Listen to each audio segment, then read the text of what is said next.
Also, Bakersfield police are investigating an officer-involved shooting in East Bakersfield. It was a story we first brought you at 6, and now tonight we're live with 23 ABC's Kim Foley. She is at the scene with all the very latest. Kim.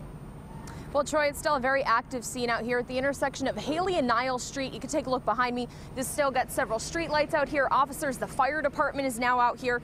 Now they are still collecting evidence and have had 2 square blocks that have been shut down since about 5 o'clock tonight. And that is when police say an officer shot and killed a man who was running away from them.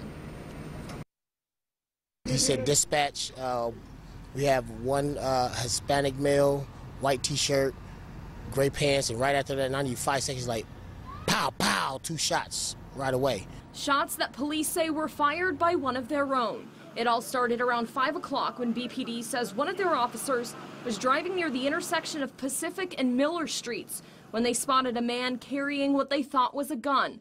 The officer tried to stop him, but he refused. The officer chases after the suspect, and during the foot pursuit, the officer engages the suspect with his firearm, striking the suspect.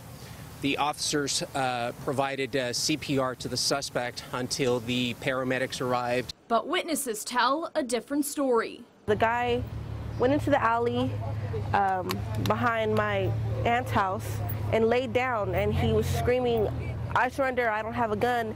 And they ran, they were still shooting, they ran up and just kept shooting him and shooting him and shooting him. I ran to the back alley where he was, and he was handcuffed, face down, and I could see the holes in his back.